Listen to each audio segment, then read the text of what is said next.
नमस्कार दोस्तों, स्वागत है आपका मेरे YouTube चैनल यूपीएससी अल्टीमेट पर।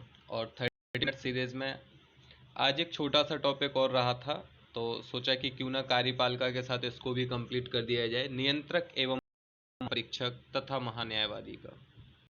तो यहाँ से जो क्वेश्चन आते हैं पहले उनको देख लिया जाए, और प्रीवियस ईयर में जो क्वेश्चन आए हैं उनको, और उसके बाद फिर हम इस टॉपिक को शुरू करते हैं। तो देखिए, भारत सरकार का प्रथम विधि अधिकारी कौन होता है। ठीक, पहला क्वेश्चन यही था कि भारत सरकार का प्रथम विधि अधिकारी कौन होता है, ये यूपीपीसीएस ने पूछा था। दूसरा था कि भारत के अटॉर्नी जनरल की नियुक्ति कौन करता है, आईएएस में पूछा गया क्वेश्चन है ये।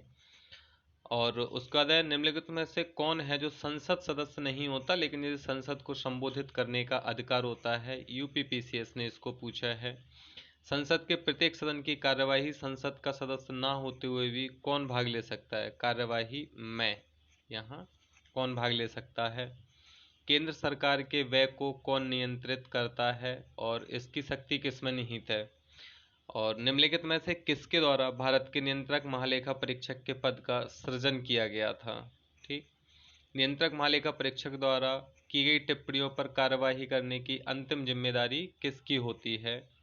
और नियंत्रक और महालेखा परीक्षक द्वारा प्रस्तुत प्रतिवेदन यानी कि रिपोर्ट के आधार पर कौन सी समिति कार्य करती है। ये क्वेश्चन प्रीवियस ईयर में आए हुए हैं, तो इनको करने के लिए इनको हम क्लास के बाद सॉल्व करेंगे। उससे पहले चलते हैं, हम पढ़ते हैं महान्यायवादी। तो देखिए, आर्टिकल 75 तक हम पढ़ चुके थे। आर्टिकल 75 में क्या दिया हुआ था, तो आर्टिकल 75 में प्रधानमंत्री की नियुक्ति के बारे में प्रावधान था। और उसके बाद आता है आर्टिकल 76। तो आर्टिकल 76 में क्या है, आर्टिकल 76 में महान्यायवादी का वर्णन मिलता है। तो केंद्रीय कार्यपालिका में दो और नाम आते हैं, एक आते हैं महान्यायवादी और दूसरे आते हैं सीएजी। ठीक, महान्यायवादी कौन होते हैं, देखिए सरकार है, तो सरकार का राज्यों के साथ, सरकार का जनता के साथ किसी ना किसी कानून पर, विधान पर किसी ना किसी तरह का कोई ना कोई विवाद अवश्य होगा।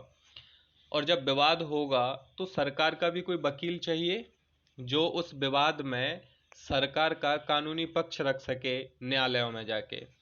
तो महान्यायवादी सरकार के वकील होते हैं। महान्यायवादी क्या होते हैं, सरकार के वकील होते हैं, जिनको कहते हैं attorney general of India. English में इनको अटॉर्नी जनरल ऑफ इंडिया कहा जाता है। और इनका मुख्य काम क्या होता है, तो सरकार का कानूनी पक्ष रखना विभिन्न न्यायालयों में, और सरकार को किसी विधिक विषय पर जानकारी देना। यदि कोई कानून आ रहा है, सरकार कोई आदेश पारित कर रही है, कोई नियम बना रही है, कोई कानून बना रही है, तो उसके बारे में सरकार को यदि कोई विधिक सलाह लेनी है तो वो महान्यायवादी से लेते हैं। तो महान्यायवादी कौन होंगे, तो नो डाउट ये न्याय के जानकार होंगे, संविधान के जानकार होंगे, कानूनों के जानकार होंगे। तो कहीं ना कहीं महान्यायवादी को सुप्रीम कोर्ट के जज के समान योग्यता रखने वाला व्यक्ति होना चाहिए, क्योंकि वो सुप्रीम कोर्ट सबसे बड़ी अदालत है देश में। तो वहां जाके अपना पक्ष रखेंगे, तो ना उस लेवल का होना चाहिए। ठीक, तो यही सारी बातें हैं। देखिए, आर्टिकल 76 कहता है कि भारत का एक महान्यायवादी होगा। चूंकि इस पद का प्रावधान संविधान में है, इसलिए यह कैसा पद है, संवैधानिक पद है। इसका प्रावधान संविधान में है, इसलिए एक ऐसा पद है, संवैधानिक पद है। ठीक है, उसके बाद यह देश का सर्वोच्च कानूनी अधिकारी होता है। देश का क्या होता है, सर्वोच्च कानूनी अधिकारी होता है।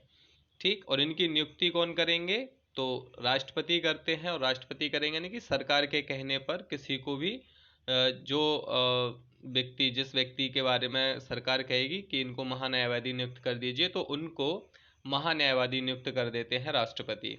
महान्यायवादी के बारे में एक बात और याद रखना कि महान्यायवादी सामान्यतः सरकार बदलने के साथ बदल जाते हैं। क्यों, क्योंकि जो महान्यायवादी वर्तमान में है, मान लीजिए अभी बीजेपी की गवर्नमेंट है, मोदी जी की, और महान्यायवादी अभी रमणी जी हैं। अब यदि इनकी सरकार बदल जाती है तो उनको भी बदल देंगे, क्योंकि ये इस सरकार के लिए काम कर रहे थे। ठीक, तो इनकी नियुक्ति राष्ट्रपति करते हैं। योग्यता क्या होनी चाहिए? तो उच्चतम न्यायालय के न्यायाधीश बनने की योग्यता उनके पास होनी चाहिए। इसके बारे में बता चुके हैं कि उच्चतम न्यायालय यानी कि सुप्रीम कोर्ट के न्यायाधीश बनने की योग्यता, क्योंकि उन्हें उस लेवल का कानूनी जानकार होना चाहिए। तो सुप्रीम कोर्ट का न्यायाधीश कौन बन सकता है? जो उच्च न्यायालय यानी कि हाई कोर्ट में 10 वर्ष तक या तो वकालत किया हो, या 5 वर्ष तक किसी हाई कोर्ट में जज रहे हों, या फिर वो राष्ट्रपति की नज़रों में विधिवेत्ता हो। ठीक है, तो ऐसे व्यक्ति को वो महान्यायवादी नियुक्त कर देते हैं। इनका कार्यकाल, तो संविधान में महान्यायवादी के कार्यकाल के बारे में कोई वर्णन नहीं है। सेवा, शर्तें, वेतन के बारे में कोई वर्णन नहीं है। इसके लिए ये शक्ति संसद को दी गई थी। और तो इनका कार्यकाल संविधान द्वारा निश्चित नहीं है। ये राष्ट्रपति के प्रसाद पर्यंत पद धारण करते हैं। चूंकि पद की प्रकृति ऐसी है कि इनको राष्ट्रपति के प्रसाद पर्यंत, ये यदि किसी समय सरकार का कहना नहीं मानते हैं, सरकार का पक्ष नहीं रखते हैं, सरकार का समर्थन नहीं करते हैं, तो सरकार या गवर्नमेंट इनको हटवा सकती है राष्ट्रपति से। तो इनके प्रसाद पर्यंत पद धारण करते हैं। अच्छा, इनको हटाने का तरीका तो संविधान में वर्णित नहीं है। राष्ट्रपति उन्हें किसी भी वक्त हटा सकते हैं, क्योंकि प्रसाद पर्यंत पद धारण करते हैं। ये अपना इस्तीफा किसको देंगे? तो अपन जानते ही है, जो जिस के द्वारा नियुक्त किया जाता तो या तो उसी को इस्तीफा देते हैं। उनके ऊपर तो इनको राष्ट्रपति नियुक्त करते हैं, तो ये इस्तीफा भी राष्ट्रपति को देते हैं। इनके वेतन भत्ते संविधान में तय नहीं है, राष्ट्रपति द्वारा निर्धारित किए जाते हैं। ठीक है, यहाँ तक समझ आया। उसके बाद नेक्स्ट है कि इनके कार्य क्या होंगे, क्या कार्य करेंगे। तो देश के विभिन्न न्यायालयों में भारत सरकार का पक्ष रखते हैं। ये सरकार को विधि संबंधी विषयों पर सलाह देते हैं, और राष्ट्रपति द्वारा इनको जो भी अन्य कार्य सौंपा जाएगा ये वो कार्य करेंगे। ठीक, तो ये इनके कार्य एवं शक्तियां हैं।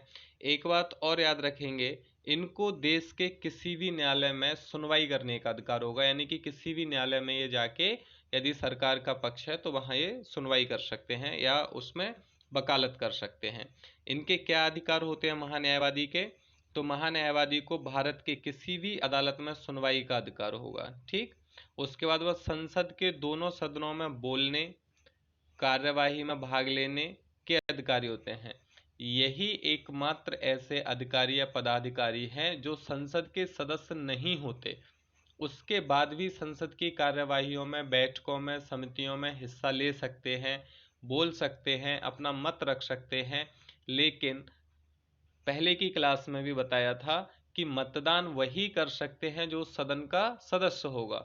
तो ये सदन के सदस्य नहीं है, इसलिए ये मतदान नहीं कर सकते। संयुक्त बैठक में भी ये भाग ले सकते हैं। संसद सदस्य की तरह सभी वेतन, भत्ते और विशेषाधिकार इनको भी प्राप्त होते हैं। जो संसद के सदस्य होते हैं, सांसदों को जो अधिकार मिले होते हैं, वो एक महान्यायवादी को भी प्राप्त होते हैं। ठीक, उसके बाद है इनकी सीमाएं क्या है, ये क्या नहीं कर सकते।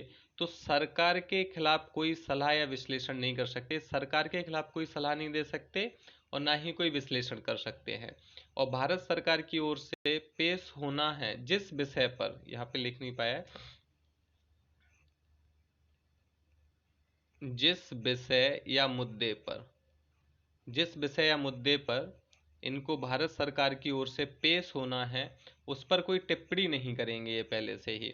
और सरकार की अनुमति के बिना किसी आपराधिक मामले में यानी कि क्रिमिनल में ये व्यक्ति का, किसी भी व्यक्ति का बचाव नहीं कर सकते जब तक सरकार से अनुमति ना हो। और ये निजी विधिक कार्यवाही कर सकते हैं। निजी विधिक यानी कि निजी तौर पे केस लड़ सकते हैं, सब कर सकते हैं, लेकिन इसको ध्यान में रखेंगे सरकार की अनुमति लेने के बाद। ठीक, तो ये इन पर सीमाएं हैं। वर्तमान में महान्यायवादी कौन है? आर वेंकटरमणी वर्तमान में महान्यायवादी हैं। और प्रथम महान्यायवादी कौन थे? तो एनसी सीतलवाड़ थे, जिनका कार्यकाल सबसे लंबा था, जो 1950 से 1963 के कार्यकाल तक क्या रहे थे? महान्यायवादी रहे थे। ठीक है, तो ये महान्यायवादी के बारे में हुआ सारा का सारा ब्यौरा। उसके बाद चलते हैं अब नियंत्रक व महालेखा परीक्षक। बहुत ही इम्पोर्टेंट पद है ये। नियंत्रक महालेखा परीक्षक जो है ये इम्पोर्टेंट है बहुत ही ज़्यादा। इनको सीएजी या controller auditor and general of India कहा जाता है। इसका प्रावधान भाग 5 में आर्टिकल 148 से 151 तक दिया हुआ है। ठीक है, 148 में पद दिया है, 149 में शक्ति दी है, 150 में प्रारूप दिए हैं, 151 में राष्ट्रपति की शक्ति है प्रारूप के मामले में। नियंत्रक महालेखा परीक्षक का मुख्य कार्य क्या होता है? तो देखिए, आगे हम जब संसद पढ़ेंगे, इसके जस्ट बाद आपकी संसद की क्लास होगी, जो एक बड़ी क्लास होगी, और समथिंग 3 क्लास में हम उसको कंप्लीट करेंगे संसद को पूरे को। और जिसमें हम संसद में क्या क्या पढ़ेंगे, तो संसद जिस दिन आपका कंप्लीट हो जाएगा उस दिन आप समझिए कि पॉलिटी ऑलमोस्ट कंप्लीट हो गई है, क्योंकि फिर राज्य का विधानमंडल पढ़ेंगे जो ज़्यादा बड़ा नहीं होता है। तो देखिए, संसद में हम क्या क्या पढ़ेंगे, संसद की संरचना पढ़ेंगे, चुनाव प्रक्रिया, सदस्यों का निर्वाचन, निर्वाचन के लिए योग्यता, विशेषाधिकार, पीठासीन अधिकारी, लोकसभा अध्यक्ष, उपाध्यक्ष, राज्यसभा के सभापति, उपसभापति, लोकसभा और राज्यसभा में कार्य शक्तियां, इनकी समानताएं असमानताएं, संसद में नेता, बजट प्रस्ताव और बजट किस तरह से निर्माण होता है, संसद की कार्यवाही कैसे चलती है, विश्वास अविश्वास प्रस्ताव, इन सबको पढ़ेंगे। तो संसद की क्लासेस के जस्ट बाद आपकी कल से संसद की क्लास शुरू होगी।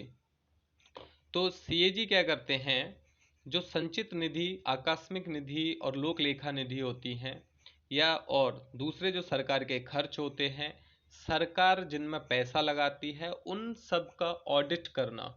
चूंकि एक बड़ी कंपनी है, उसके लेन देन का हिसाब रखना, एक सीधी सी दिमाग में बात रखिए, लेन देन का हिसाब रखते हैं, ये बैलेंस शीट को बनाते हैं, तुलन पत्र जिसको बोलते हैं, बैलेंस शीट को बनाते हैं, देखते हैं कि पैसा जिसके लिए दिया गया था उसमें खर्च हुआ कि नहीं, उसी अधिकारी के द्वारा खर्च किया कि नहीं, उस पैसे से किस संपत्ति का निर्माण हुआ है, वो संपत्ति बनी कि नहीं, ये सारे कार्य सीएजी करते हैं।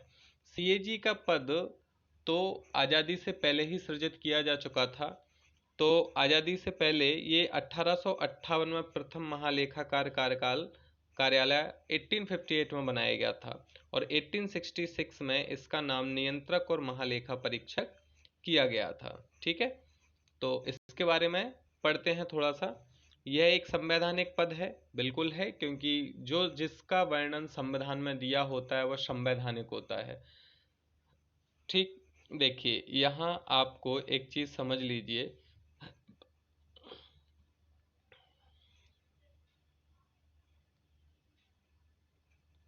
संविधान में वर्णन है तो संवैधानिक है। ठीक है, विधि द्वारा निर्मित किया गया है तो वो विधिक होगा, या संवैधानेतर बोलते हैं जिसको, संवैधानेतर। ठीक है, ये ऐसे ही जब आयोग वगैरह पढ़ते हैं तो कुछ आयोग संवैधानिक आयोग होते हैं, जैसे ओबीसी आयोग, तो वर्तमान में ये संवैधानिक आयोग है, क्योंकि इसके बारे में संविधान में वर्णन कर दिया गया है। लेकिन 2018 से पहले ये कैसा था, वैधानिक था, या संवैधानिक था, वैधानिक था। ठीक, तो ये सारी चीजें तो स्वतंत्र है और संवैधानिक निकाय है। इसे लोक वित्त का संरक्षक कहते हैं। लोक वित्त यानी कि जनता का पैसा जो टैक्स के द्वारा कलेक्ट होता है किसी भी तरीके से, तो उसके संरक्षक कहा जाता है। संविधान के तहत सबसे महत्वपूर्ण अधिकारी है ये, और ये किसने कहा था, वी.आर. अम्बेडकर जी ने संविधान सभा में कहा था कि सीएजी सबसे महत्वपूर्ण अधिकारी है, किसके लिए, संविधान में। ठीक है, लोकतांत्रिक व्यवस्था में भारत सरकार के रक्षक हैं। तो देखिए, भारत सरकार के 4 रक्षक हैं। भारत सरकार के कितने रक्षक हैं, 4 रक्षक हैं। उनमें से एक ये भी होते हैं। 4 कौन कौन से होते हैं, तो देखिए यूपीएससी होता है, ठीक है, सुप्रीम कोर्ट होता है, और इलेक्शन कमीशन ऑफ इंडिया होता है, और सीएजी होता है। इनको संविधान का रक्षक कहा जाता है, लोकतंत्र का रक्षक कहा जाता है। क्यों, क्योंकि यूपीएससी से सभी बड़े पद भरे जाते हैं, सुप्रीम कोर्ट संविधान की रक्षा करता है, इलेक्शन कमीशन ऑफ इंडिया चुनाव करा के एक स्वस्थ लोकतंत्र का निर्माण करता है, और सीएजी वित्त पर नियंत्रण रखते हैं। अच्छा, ब्रिटेन के सीएजी और भारत के सीएजी में बहुत बड़ा अंतर है। भारत के सीएजी कंट्रोल नहीं करते हैं। ये क्या है, कंट्रोल नहीं करते, वित्त को कंट्रोल नहीं करते, सिर्फ लेखा परीक्षा करते हैं। सिर्फ क्या करते हैं, लेखाओं की जांच करते हैं। जबकि ब्रिटेन में क्या होता है, ब्रिटेन में कंट्रोल भी करते हैं और परीक्षा भी करते हैं उसकी। इसीलिए कुछ लोग कहते हैं कि ये सिर्फ दिखाने के दांत हैं इनके, खाने के नहीं हैं। लेकिन ऐसा नहीं है, क्योंकि सीएजी की रिपोर्ट के आधार पर कई घोटालों का उजागर होता है। सीएजी की रिपोर्ट यदि वो केंद्र से संबंधित है तो वो राष्ट्रपति को देंगे और राष्ट्रपति उस रिपोर्ट को संसद में रखेंगे। जब संसद में रखी जाएगी तो संसद में विपक्ष होता है और विपक्ष उस रिपोर्ट के आधार पर कहेगा कि ये जो पैसा सीएजी की रिपोर्ट में दिखाया गया है वो कहाँ गया है, उससे क्या निर्माण हुआ है, उसमें इतना पैसा नहीं लगना चाहिए था। ये लोक लेखा समिति जो होती है वो इस पे काम करती है, उसको सरल भाषा में अनुवादित करती है, क्योंकि टेक्निकल टर्म में होगी तो उसको सदस्यों के समझने के योग्य बनाती है वो। ठीक, तो संविधान के तहत सबसे महत्वपूर्ण है, प्रथम महालेखाकार का कार्यकाल 1858 में बना था और 1866 में इसका नाम परिवर्तन करके नियंत्रक और महालेखा परीक्षक कर दिया गया था। तो 1858 और 1866 याद रखेंगे आप। उसके बाद है सीएजी के कर्तव्य और शक्तियां और सेवा शर्तें। सीएजी एक्ट है 1971 का। तो देखिए संविधान में इनके कर्तव्य शक्तियों के बारे में ज़्यादा कुछ था नहीं, संसद को अधिकार दिया था कि वो तय करेंगे। तो संसद ने सीएजी एक्ट 1971 पारित किया और इसमें इसके बारे में संपूर्ण प्रावधान किए। तो इसको याद रखेंगे कि सीएजी एक्ट कब आया था, 1971 में आया था।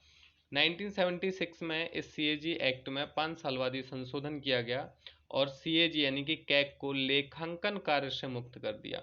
अब ये लेखांकन नहीं करते, सिर्फ लेखा परीक्षण करते हैं, लेखा परीक्षण करते हैं।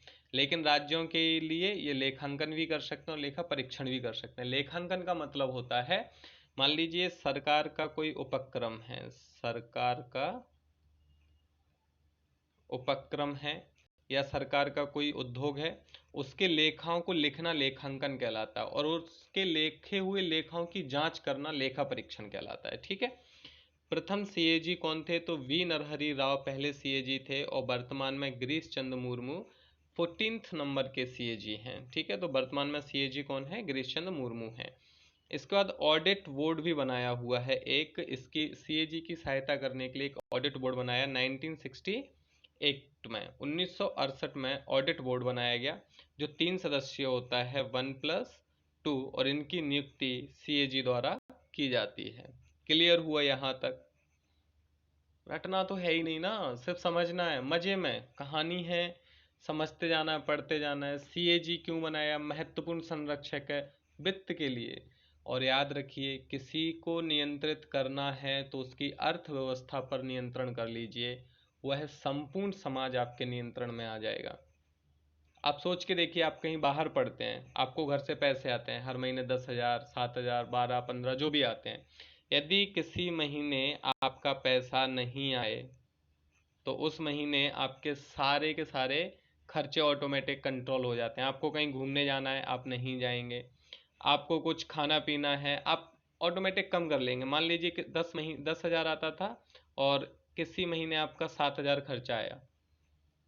अब 7,000 रुपये आए तो आप अपने को ऑटोमेटिक एडजस्ट कर लेंगे। इस महीने घूमने का प्लान था तो वो कैंसिल कर देंगे, यार नेक्स्ट मंथ देखेंगे। आप कोई एमाल करते हैं, बीड़ी पुड़िया सिगरेट तम्बाकू, आप कम कर देंगे, यार इस मंथ पैसा नहीं आ रहा है। और भी आपके जो अन्य खर्चे हैं वो कम कर देंगे। तो इसी तरह जब किसी समाज को देखिए, जब मुगल आए थे या ब्रिटिश आए थे, इन्होंने क्या किया, ब्रिटिश आए तो उन्होंने भी अपनी नीतियां सबसे पहले राजस्व पर नियंत्रण की। और राजस्व के लिए उन्होंने क्या किया, जमींदारी प्रथा लाए, इजारेदारी प्रथा लाए, रैयतवाड़ी बंदोबस्त, ये सारी चीज, महालवाड़ी बंदोबस्त, अर्थव्यवस्था को कंट्रोल किया। बंगाल का जब बंगाल पे अधिकार हुआ प्लासी और बक्सर के बाद, तो आपको पता है बक्सर के बाद उन्होंने निजामत तो दे दी थी निजाम को। निजामत तो किसको दे दी थी, वहाँ का जो शासक था उसको, और दीवानी अपने हाथ में ले ली थी। तो दीवानी क्या थी, दीवानी पैसे का पूरा लेन देन था, वो अपने हाथ में ले लिया था। अब आप एक चीज समझिए, आपको कह दिया कि आप प्रशासन कीजिए और पैसा हमसे लीजिए, तो आप प्रशासन कैसे बेहतर करेंगे? भ्रष्टाचार बढ़ जाएगा, कार्निवालिस। और यहीं से दोहरा शासन शुरू हो गया था, द्वैत व्यवस्था। तो इस चीज को समझिए आप, जहां भी आपको लग रहा है कि कोई चीज कंट्रोल में नहीं आ रही है, आप वहां की अर्थव्यवस्था को कंट्रोल करने की कोशिश कीजिए। अर्थव्यवस्था जैसे ही कंट्रोल करेंगे सब कंट्रोल में आ जाएगा। तो ये इनका काम वही था, ठीक। तो एक अध्यक्ष और 2 सदस्य होते हैं, ये ऑडिट बोर्ड था। तो ये सीएजी हो गया। सीएजी में अब कैग से संबंधित महत्वपूर्ण अनुच्छेद पढ़ लेते हैं। तो आर्टिकल 148 148 में नियुक्ति, शपथ और सेवा शर्तों के बारे में प्रावधान है। नियुक्ति कौन करेगा? तो इनकी नियुक्ति राष्ट्रपति करेंगे। पद त्याग कैसे करेंगे? तो इनको देखिए, अब सीएजी है, इनके पद को स्वतंत्रता दी जानी थी ताकि ये सही से काम कर सकें। तो कुछ प्रावधान किए गए। एक तो इनको कार्यकाल की स्वतंत्रता है, कार्यकाल की स्वतंत्रता।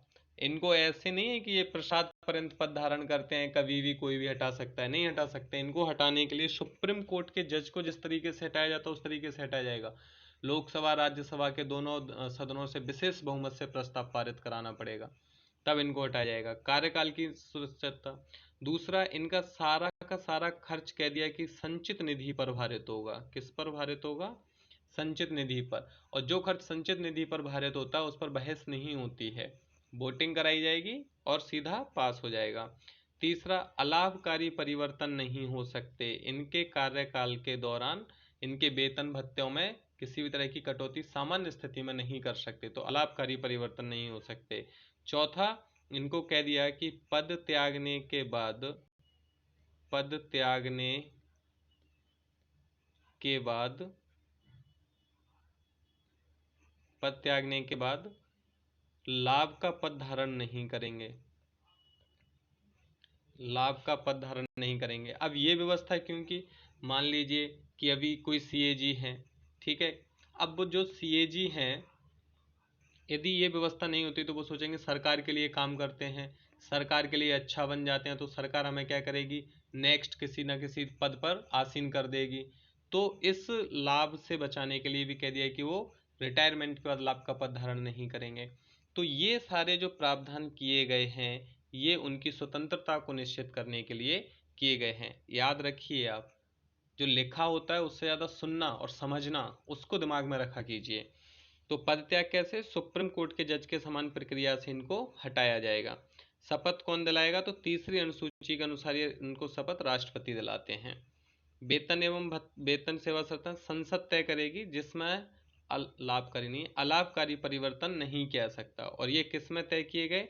तो सीएजी एक्ट कब आया था? 1971 में, तो उसी में इसको बताया गया। इसके लिए सीएजी एक्ट 1971 आया और उसमें कहा कि वेतन कितना मिलेगा? तो सुप्रीम कोर्ट के जज के समान मिलेगा। इनकी पदावधि कितनी होगी? 6 वर्ष या 65 साल। पीएससी का बड़ा फेवरेट क्वेश्चन है ये, पीएससी कई बार पूछ लेती है, एमपीपीएससी बहुत पूछती है। तो 6 वर्ष या 65 साल, जो पहले पूरा हो तब तक ये पद पर रहेंगे। इसका मतलब होता है, मान लीजिए किसी की उम्र है आज 63 साल, 63 साल में उनको सीएजी बनाया गया। तो अब दो कंडीशन होती हैं, या तो वो 5 वर्ष तक 6 वर्ष तक पद पर रहेंगे, या 66 साल की उम्र, 65 साल की उम्र पूरी हो जाए तब तक। अब ये 63 है तो 2 साल बाद 65 हो जाएगी, तो इनको पद से हटना पड़ेगा, ठीक है। तो 6 65, और ये अपना त्याग पत्र किसको देंगे? राष्ट्रपति को देंगे, ठीक। उसके बाद है सेवानिवृत्ति के बाद राज्य सरकार या भारत सरकार के अधीन पद धारण नहीं करेंगे कोई भी लाभ का पद। सीएजी प्रशासन के जो नियम होंगे, सीएजी किसका प्रशासन, सीएजी का जो कार्यालय है वो किस तरीके से काम करेगा, इसके लिए जो नियम बनाएंगे वो कौन बनाएंगे? राष्ट्रपति बनाएंगे, लेकिन सीएजी की सलाह पर बनाएंगे। इसके लिए नियम कौन बनाएंगे? राष्ट्रपति, लेकिन किसकी सलाह पर बनाएंगे? सीएजी की सलाह पर बनाएंगे। इनके वेतन भत्ते और खर्च संचित निधि पर भारित होते हैं। क्लियर हुआ यहाँ तक? उसके बाद आर्टिकल 149, ये पीएससी ने इसको, एमपीपीएससी ने 2021 में ये क्वेश्चन पूछा था। तो इसमें कर्तव्य और शक्तियां दी हुई हैं, संसद द्वारा तय किए जाएंगे। इनकी कर्तव्य शक्तियां किसके द्वारा तय किए जाएंगे? संसद द्वारा। तो एक ही एक्ट होना है 1971 का, जिसमें कहा गया है वह है भारत सरकार के द्वारा खर्च किए गए धन का लेखा परीक्षण करता है और प्रांतीय सरकार द्वारा खर्च किए गए धन का लेखा परीक्षण और लेखांकन दोनों करता है। पहले ही इस बात को समझाया गया है। केंद्र सरकार के जितने भी अकाउंट्स होंगे, जो भी बही खाते होंगे, जो भी बैलेंस शीट होंगी, उनका परीक्षण करेंगे ये, ठीक है, क्रॉस चेक करेंगे। चेक करेंगे कि इस, मान लीजिए उसमें लिखा है कि 2000 करोड़ रुपए संचित निधि से निकाले आगरा बम्बई हाईवे के लिए, ठीक है, आगरा बॉम्बे हाईवे के लिए। तो ये सीएजी जब ये बैलेंस शीट में ये एंट्री होगी तो इसको जांच करेंगे कि क्या 2000 करोड़ रुपए खर्च किए हैं आपने, दिखाइए कहाँ खर्च किए हैं, किस किस को दिए हैं, तो ये जांच करेंगे। जबकि राज्य के लिए क्या करेंगे, वो लेखा बना भी सकते हैं और लेखांकन तो करेंगे ही, और लेखा परीक्षण और लेखांकन दोनों ही कर सकते हैं। लेखा बनाएंगे मतलब मान लीजिए राज्य की संचित निधि से किसी सड़क के लिए या किसी भी प्रोजेक्ट के लिए पैसा जा रहा है, तो वो खुद उसका लेखा बनाएंगे कि आप किसको कितना दे रहे हैं बताइए, हम एंट्री करेंगे इसकी। और लेखा परीक्षण करना, फिर उसका परीक्षण करेंगे जो अकाउंट उन्होंने बनाया है उसका। वह ऐसी निजी कंपनियां का लेखा परीक्षण भी कर सकते हैं जिनके साथ राज्य सरकार राजस्व में हिस्सेदारी करती हो। ऐसी निजी कंपनियां जो राज्य सरकार का जिनमें हिस्सा लगा हो। कुछ कंपनियां होती हैं जिनमें मान लीजिए 49% राज्य सरकार की हिस्सेदारी है और 51% निजी हिस्सेदारी है। तो आपको पता है जहां 51% निजी हिस्सेदारी है तो उसको निजी कंपनी कहेंगे, लेकिन 49% राज्य की हिस्सेदारी है तो ऐसी कंपनियों की भी वो जांच और लेखा परीक्षण करेंगे। सरकारी कंपनियों द्वारा खर्च किए गए धन का, तो सरकारी कंपनियों का तो वो करेंगे ही करेंगे। संसद के द्वारा निर्मित कंपनी या निगम या कॉरपोरेशन, संसद के द्वारा निर्मित कंपनी, निगम या कॉरपोरेशन जिसको इंग्लिश में कहते हैं, का लेखा परीक्षण वो तभी कर सकते हैं जब उस कंपनी को जिस एक्ट के द्वारा बनाया गया हो, जैसे मान लीजिए LIC है, लाइफ इंश्योरेंस, ठीक है। अब जो LIC है, लाइफ इंश्योरेंस कॉरपोरेशन, तो इसका लेखा परीक्षण सीएजी नहीं करते। क्यों नहीं करते, जबकि ये गवर्नमेंट वो है, विधि द्वारा बनी हुई है। क्यों नहीं करते, क्योंकि इसके विधि में, इसके नियम में ऐसा लिखा है कि इसकी लेखा परीक्षा ये नहीं करेंगे, ठीक है। तो इसकी लेखा परीक्षा वो नहीं करते हैं। इसके बाद नेक्स्ट है, वो राष्ट्रपति को इस संबंध में सलाह देता है कि केंद्र और राज्यों के लेखा किस प्रारूप में बनाए जाएं। केंद्र सरकार और राज्य सरकार के लेखा, लेखा का मतलब जो बैलेंस शीट होती है उसका प्रारूप कैसा होना चाहिए, कौन सी साइड एंट्री होगी, एंट्रीज होंगी, कौन सी साइड डेबिट्स होंगे, कौन सी साइड क्रेडिट्स होंगे, किस तरह का उनका प्रारूप होगा। तो इसके बारे में भी सलाह कौन देता है, सीएजी, और उनकी सलाह के आधार पर राष्ट्रपति प्रारूप तैयार कराते हैं। और ये ऐसा क्यों होता है, ताकि सीएजी को लेखा परीक्षण में आसानी हो और वो समझ सके उस चीज को। अब नहीं तो मान लीजिए मध्य प्रदेश सरकार है, इसके अकाउंट अलग तरीके के बैलेंस शीट पर बनते हैं, उत्तर प्रदेश सरकार के अकाउंट अलग तरीके से बनते हैं। तो अब सीएजी को जांच करना है तो वो हर चीज की विशेषज्ञता थोड़ी ना लेके बैठेंगे, अब इसी में दिमाग लगा रहे हैं कि इसके अकाउंट में किस तरह से जांच करें, इसके अकाउंट में कैसे जांच करें। तो इनमें समरूपता लाने के लिए सीएजी की सलाह पर राष्ट्रपति प्रारूप तय कर देते हैं कि इस तरह के प्रारूप में आप अपनी एंट्रीज कीजिए, बैलेंस शीट बनाइए, अकाउंट बनाइए, ताकि सीएजी को आसानी हो और वो समझ सकें और जल्दी कम समय में उस काम को पूरा कर सकें, ठीक। अब सीएजी दो प्रकार से लेखा परीक्षण करते हैं, एक होता है वैधानिक लेखा परीक्षण, एक होता है निष्पादन लेखा परीक्षण। वैधानिक लेखा परीक्षण ये अनिवार्य है, ये उनको करना ही करना है, और निष्पादन लेखा परीक्षण उनके विवेक पर निर्भर करता है। मान लीजिए उन्होंने वैधानिक लेखा परीक्षण किया और उसमें उनको लगता है कि कहीं ना कहीं कुछ फॉल्ट आ रहा है, कुछ गड़बड़ दिख रही है, उनको लग रहा है कि इसमें घोटाला हुआ है, तब फिर उसका निष्पादन परीक्षण करेंगे। वैधानिक परीक्षण, निष्पादन परीक्षण क्या होता है, तो वैधानिक परीक्षण वो होता है जिसमें सीएजी ये देखते हैं कि जिस खर्च के लिए पैसा दिया गया था उसी के लिए ये खर्च हुआ है कि नहीं, और जिस अधिकारी को इसके लिए अधिकृत किया गया था उसी अधिकारी के द्वारा ये खर्च हुआ है कि नहीं। मान लीजिए कि कहीं पर यूनिवर्सिटी बननी थी, यूनिवर्सिटी, ठीक है, तो यूनिवर्सिटी बनाने के लिए पैसा दिया, मान लीजिए दिया था 500 करोड़ रुपए दिया था सरकार ने संचित निधि से, और इसके लिए ए नाम के व्यक्ति को अधिकृत किया था कि ये इस पर खर्च करेंगे। तो वैधानिक लेखा परीक्षण में सीएजी क्या देखेंगे कि क्या जो 500 करोड़ रुपए दिया था वह यूनिवर्सिटी बनाने में खर्च हुआ या नहीं, और ए नाम के व्यक्ति ने उसको खर्च किया या नहीं। कहीं ऐसा तो नहीं कि यूनिवर्सिटी के नाम से बना दिए आप चारा घोटाला या बीएसएनएल घोटाला। तो इस तरह की जांच, तो ये होगा वैधानिक परीक्षण।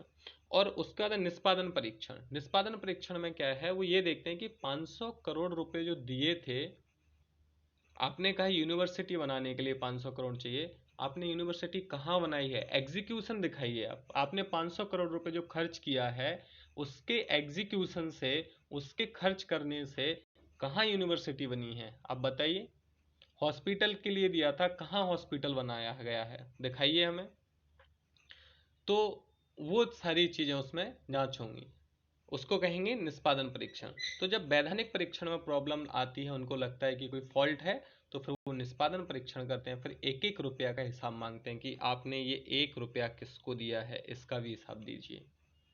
ठीक, तो ये दो तरह से लेखा परीक्षण सीएजी करते हैं। उसका आर्टिकल 150 कहता है संघ एवं राज्यों के फॉर्म ऑफ अकाउंट राष्ट्रपति बनाएंगे कैग की सहायता पर। यही वाला पॉइंट है जो 150 में है।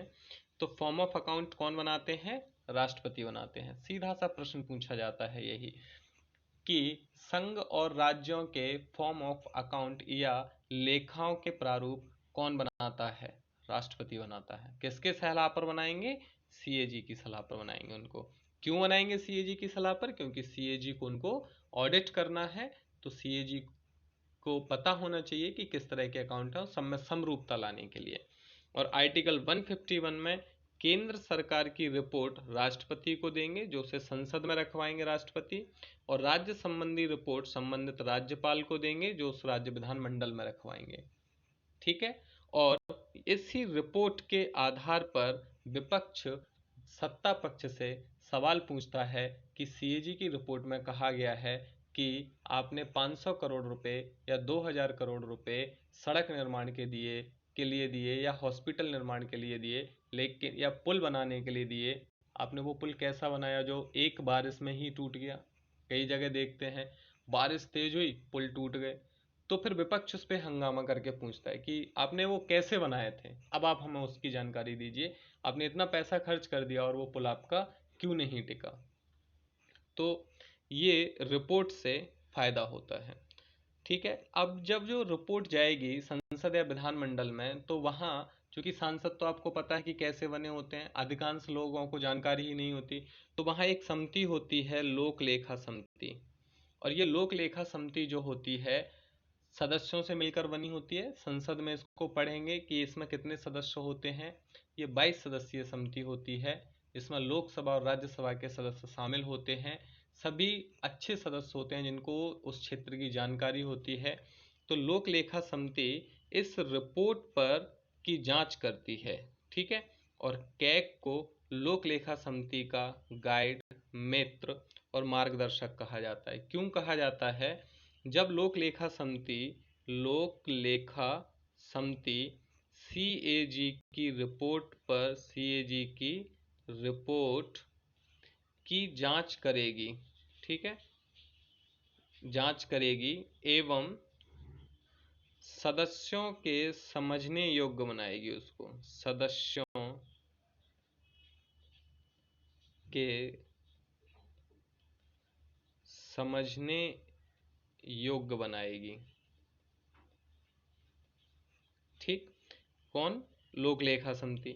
अब जब समस्या आएगी लोक लेखा समिति को, मान लीजिए कहीं कोई टर्म समझ नहीं आ रहा है, तो फिर वो किससे, सीएजी से सहायता या मदद लेती है। ठीक है, सीएजी से सहायता या मदद लेगी कि आपने ये जो रिपोर्ट है इसमें ये जो कोई टर्म है इसका मीन्स क्या है। तो इसीलिए सीएजी को लोक लेखा समिति का गाइड, मित्र और मार्गदर्शक कहा जाता है। क्लियर हुआ कि क्यों कहा जाता है, रटना ही नहीं है अपन को कुछ। ठीक, उसके बाद है मध्य प्रदेश में महालेखाकार का कार्यालय है जिसको सीएजी या ऑडिट भवन कहते हैं, जो इसकी स्थापना 1985 में की गई थी। ठीक है, और यह प्रधान कार्यालय इसका या इसका हेड ऑफिस ग्वालियर में है और इसका उप कार्यालय भोपाल में है। ठीक, तो ये हुआ आपका सीएजी के बारे में और अटॉर्नी जनरल ऑफ इंडिया के बारे में। ठीक, तो एक बार आप पूरा रिवीजन कर लीजिए। आर्टिकल 76 में क्या दिया हुआ है? महान्यायवादी। महान्यायवादी इनकी नियुक्ति कौन करेगा? तो नियुक्ति करेंगे प्रेसिडेंट। हटाएगा कौन? तो हटाएंगे भी प्रेसिडेंट। पद प्रेसिडेंट के प्रसाद पर्यंत, प्रसाद पर्यंत पद धारण करते हैं ये, इनको किसी भी समय हटा सकते हैं। सदन की कार्यवाही में भाग ले सकते हैं, सदन की कार्यवाही में भाग या हिस्सा ले सकते हैं। मतदान नहीं करेंगे, मतदान ये नहीं करेंगे। ठीक है, तो ये हुआ 76। और ये सरकार का वकील होता है, सरकार का वकील है जो सभी न्यायालयों में सुन सकते हैं। सीएजी के बारे में आर्टिकल 148 में पद दिया हुआ है, 149 में शक्ति दी हुई है, 150 में लेखा दिए हुए हैं प्रारूप, और 151 में रिपोर्ट दी हुई है। ये लोकतंत्र के संरक्षकों में से एक है, लोकतंत्र के संरक्षकों में से एक। ठीक, लोक वित्त के संरक्षक हैं।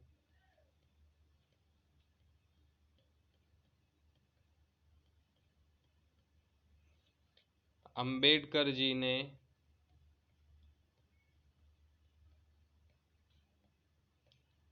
प्रमुख संवैधानिक अधिकारी कहा है।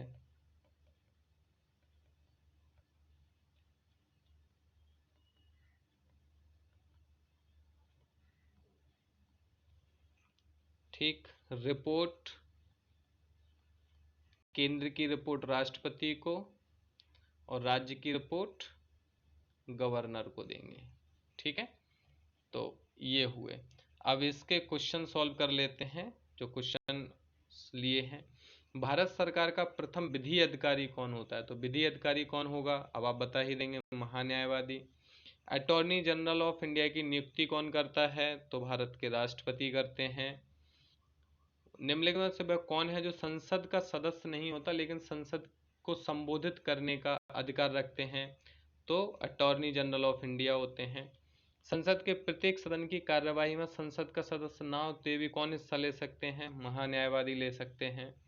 व्यय को नियंत्रित करने की शक्ति किसमें है? केंद्र सरकार के खर्च को नियंत्रित करने की शक्ति किसमें है? नियंत्रक महालेखा परीक्षक में।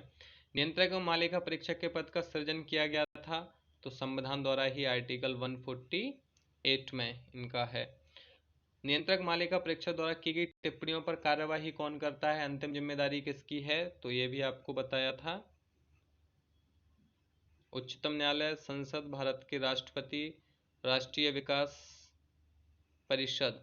तो इसमें फिर संसद आ जाएगा। ठीक है, लोक लेखा समिति नहीं है, लोक लेखा समिति चूंकि संसद का हिस्सा होती है इसलिए संसद आ जाएगा। नियंत्रक एवं महालेखा परीक्षक द्वारा प्रस्तुत प्रतिवेदन के आधार पर कौन सी समिति कार्य करती है?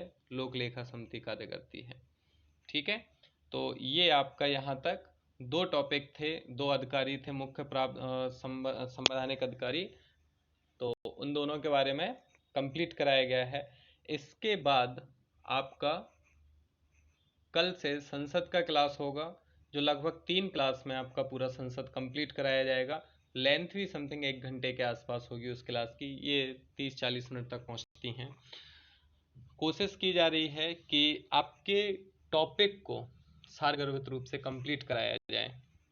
साथ ही ऑब्जेक्टिव सीरीज भी चल रही है हमारे यूट्यूब चैनल पर, जिसमें आपके लिए बेहतरीन प्रीवियस ईयर क्वेश्चंस को लाया जा रहा है, उनको सॉल्व कराया जा रहा है, उनके साथ ही उसके साथ जितने ऑप्शन हैं उनके बारे में भी बताया जा रहा है। तो 100 क्वेश्चन के साथ लगभग 400 क्वेश्चन सॉल्व आपको वो कराए जाते हैं, उनको भी आप ज़रूर देखिए। यदि आपको क्लास अच्छी लग रही है तो लाइक शेयर और सब्सक्राइब करके हमें मोटिवेट कीजिए। थैंक यू, और फिर मिलते हैं नेक्स्ट क्लास में।